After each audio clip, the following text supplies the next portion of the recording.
GMA Sparkle, nagbigay ng statement sa isyu ni Kylene Alcantara. Sa gitna ng mainit na pag-uusap sa social media tungkol sa umano'y paghihiwalay ni Kylene Alcantara at Kobe Paras.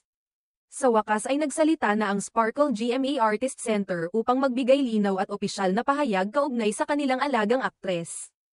Kamakailan lamang ay umugang ang balita na naghiwalay na umano ang dalawa, at lalo pang naging maugong ang isyu nang magsalita ang ina ni Kobe na si Jackie Forster.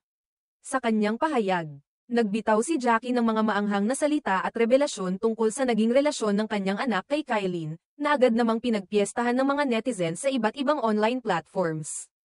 Bilang tugon, inilabas ng Sparkle GMA Artist Center, ang talent management arm ng Kapuso Network, ang opisyal na posisyon ng kampo ni Kylene sa isyung ito.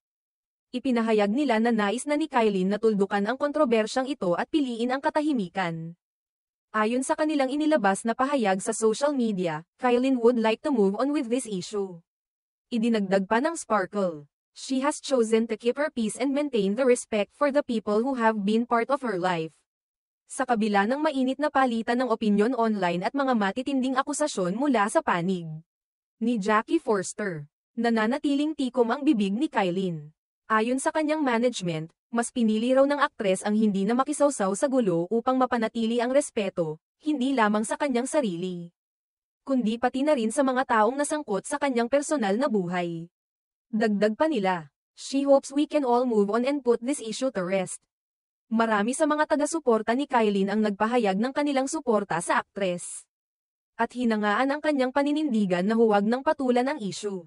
Sa kabila ng dami ng spekulasyon at maanghang na salita na kumalat online, nanindigan ang Sparkle at si Kylene na ang katahimikan ay hindi kahinaan, kundi isang paraan ng pagpapakita ng respeto at maturity. Hindi man direktang sinagot ni Kylene ang mga paratang na ibinato sa kanya. Malinaw sa pahayag ng kanyang management na gusto niyang lumagpas na sa kontrobersyang ito at magpatuloy sa kanyang karera nang hindi na kinakaladkad ang kanyang personal na buhay. Sa panig naman ng publiko, hati ang opinyon.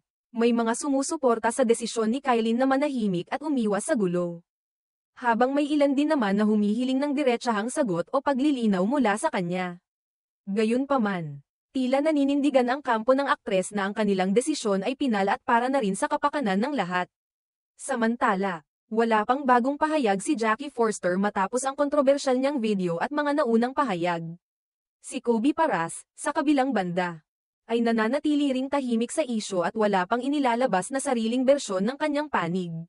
Sa ngayon, tila nais ng lahat ng panig na makapag-move on na mula sa isyong ito. At kung pagbabasehan ang tono ng pahayag ng Sparkle, mas pipiliin ni Kylene Alcantara ang katahimikan kaysa palalain pa ang isyong unti-unti nang nililimot ng publiko.